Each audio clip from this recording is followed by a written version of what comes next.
नमस्कार, मैं हूं आपके साथ शिप्रा झा और आप देख रहे हैं न्यूज़ 18 बिहार झारखंड का डिजिटल प्लेटफॉर्म। बिहार विधानसभा चुनाव के पहले चरण के 18 जिलों की 121 सीटों पर उतरे 1314 उम्मीदवारों की किस्मत ईवीएम में कैद हो गई है। गुरुवार को पहले चरण में मतदाताओं का उत्साह जबरदस्त देखने को मिला। पहले फेज की 121 सीटों पर 64.69% लोगों ने अपने मताधिकार का प्रयोग किया, जो पिछले चुनाव से करीब 8.5% मतदान ज्यादा है। बिहार की सियासत में इस बार के मतदान को अभूतपूर्व माना जा रहा है, क्योंकि प्रदेश के इतिहास में यह सर्वाधिक वोटिंग है। साल 2020 में पहले चरण में 56.1% वोटिंग हुई, लेकिन उस समय पहले फेज में 71 सीटों पर चुनाव हुए थे, जबकि इस बार 121 सीट पर चुनाव हुए हैं। चुनाव आयोग के मुताबिक पहले फेज की 121 सीटों पर 64.69% मतदान रहा, जबकि 2020 के विधानसभा चुनाव में इन सीटों पर 56% के करीब मतदान था। इस लिहाज से देखें तो वोटिंग पैटर्न कहता है कि पिछले चुनाव से करीब 8.5% वोटिंग ज्यादा हुई। इस बार चुनाव में जिस तरह से मतदान बढ़ा है, उससे सियासी दलों की धड़कनें भी बढ़ गई हैं। बिहार विधानसभा चुनाव के पहले चरण में 18 जिलों की 121 सीटों पर वोटिंग हुई, जिसमें मुजफ्फरपुर और समस्तीपुर जिले में सबसे ज्यादा मतदान रहा, तो पटना में सबसे कम वोटिंग हुई। मुजफ्फरपुर में 70.96%, समस्तीपुर में 70.63%, मधेपुरा में 67.21%, वैशाली में 67.37%, सहरसा में 66.84%, खगड़िया में 66.36%, लखीसराय में 65.05%, मुंगेर में 60.40%, सिवान में 60.31%, नालंदा में 58.91% और पटना जिले में 57.93% वोटिंग हुई। इस तरह से बिहार के पहले चरण में 64.69% मतदान रहा है। अब आप ये समझिए, 2020 में पहले फेज में 3.70 करोड़ कुल वोटर थे, जिनमें से 2.06 करोड़ वोटर्स ने वोट किया था। लेकिन अब की बार पहले फेज में कुल 3.75 करोड़ वोटर हैं, जो पिछली बार से 5 लाख अधिक हैं, और इस बार की पहले चरण में 64.69% वोटिंग हुई। अब सियासी दल इसे बढ़े पैटर्न को अपने अपने लिहाज से मुफीद बता रहे हैं।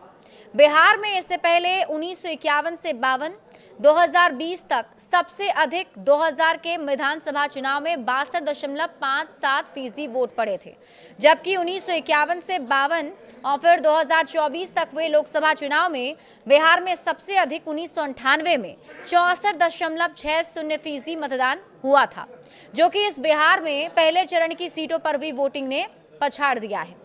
अब बिहार का वोटिंग पैटर्न के संकेत क्या है, ये समझिए।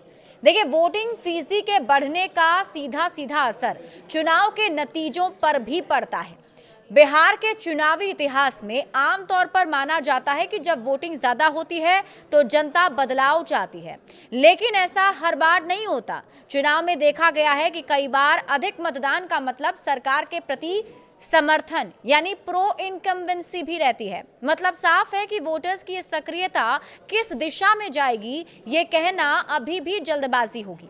एसआईआर के बाद पहली बार चुनाव हुए हैं। एसआईआर में तमाम वोट काटे गए तो कुछ नए वोट जोड़े गए। इस तरह फर्जी वोटर्स हटाए जाने की वजह से भी वोटिंग बढ़ने का कारण माना जा रहा है।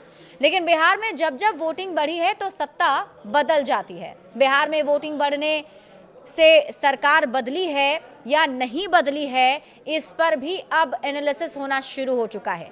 बिहार में विधानसभा चुनाव की बात की जाए तो 1951-52 से 2020 तक केवल 3 बार ही 60% से अधिक वोटिंग हुई है, जिसमें 1990 में 62.04%, 1995 में 61.79% और अब से पहले सबसे अधिक रिकॉर्ड 2020 में था, 62.57% वोट पड़े थे।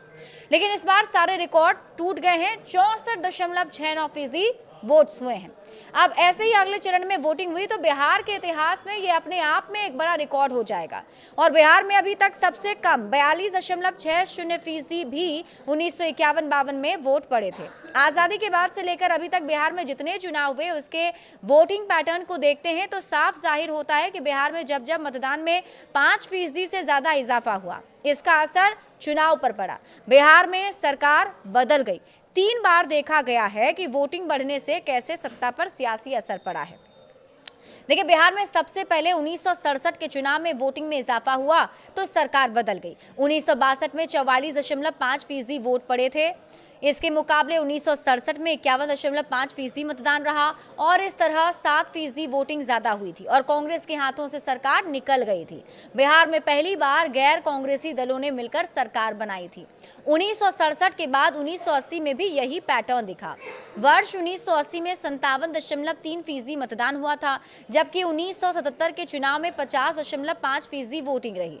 इस तरह 6.8% ज्यादा मतदान हुए, जिसका नतीजा रहा कि सरकार बदल गई, जनता पार्टी को हार झेलना पड़ा और कांग्रेस वापस आ गई।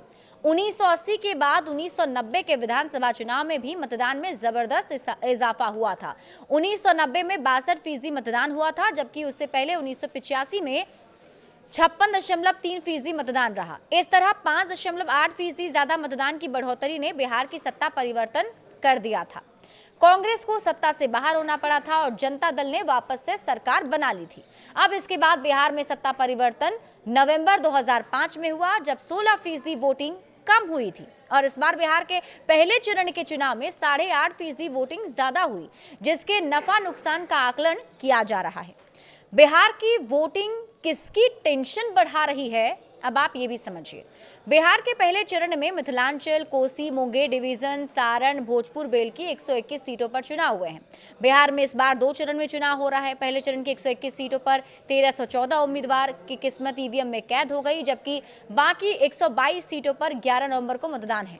पहले चरण में जिस तरह से मतदान में इजाफा हुआ, उसे पिछले वोटिंग पैटर्न के लिहाज से देखें तो नीतीश कुमार की अगुवाई वाली सरकार के लिए सियासी टेंशन बढ़ सकती है। बिहार में पिछली बार 4 चुनाव के वोटिंग पैटर्न को देखें तो 2010 के चुनाव में टर्नआउट 52.1% था, जो 2015 में 55.9% और 2020 में बढ़कर 56.1% पहुंच गया था।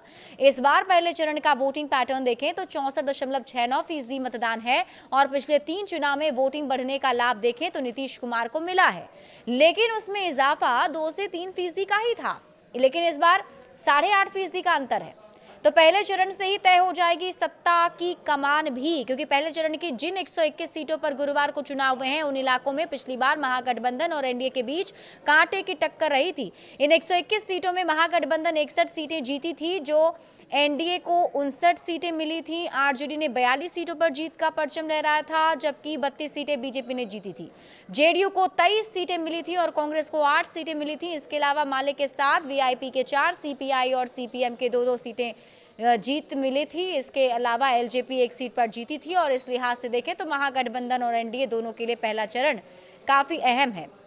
और बिहार में इस बार समीकरण भी बदल गए हैं। हालांकि इस बार समीकरण बदल चुके हैं। 2020 में एनडीए से अलग चुनाव लड़ने वाले चिराग पासवान, उपेंद्र कुशवाहा इस बार एनडीए के साथ थे, तो मुकेश सहनी इस बार महागठबंधन के साथ चले गए और इस बार 104 सीटों पर सीधा मुकाबला है, जबकि 17 सीटों पर त्रिकोणीय लड़ाई भी थी। पहले चरण में आरजेडी 72 पर तो उसके सहयोगी कांग्रेस 24 और सीपीआई माले 14 सीट पर किस्मत आजमा रहे हैं। वीआईपी और सीपीआई 6-6 सीट पर चुनाव लड़े, जबकि सीपीएम 3 और आईपी गुप्ता की इंडियन इंक्लूसिव पार्टी ने 2 सीटों पर अपने उम्मीदवार मैदान में उतारे थे। इस तरह 6 सीटों पर महागठबंधन की फ्रेंडली फाइट है। वहीं एनडीए की तरफ से जेडीयू पहले फेज में 57 सीट के साथ मैदान में था, तो बीजेपी ने भी 48 सीट पर चुनाव लड़ा है। चिराग पासवान की एलजेपी ने 13 सीटों पर उम्मीदवार उतारे। उपेंद्र कुशवाहा की पार्टी आरएलएम के 2 प्रत्याशी मैदान में हैं और जीतन राम मांझी की हिंदुस्तानी अवाम मोर्चा भी 1 सीट पर चुनाव लड़ी। ओवैसी की पार्टी एआईएमआईएम भी पहले चरण की 8 सीटों पर किस्मत आजमा रही है। जनसुराज पार्टी ने पहले चरण में 114 सीटों पर उम्मीदवार उतारे थे। ऐसे में देखना है कि पहले चरण की सियासी बाजी किसके नाम होती है। बड़े अपडेट्स के लिए आप जुड़े रहिए न्यूज़ 18 बिहार झारखंड के साथ।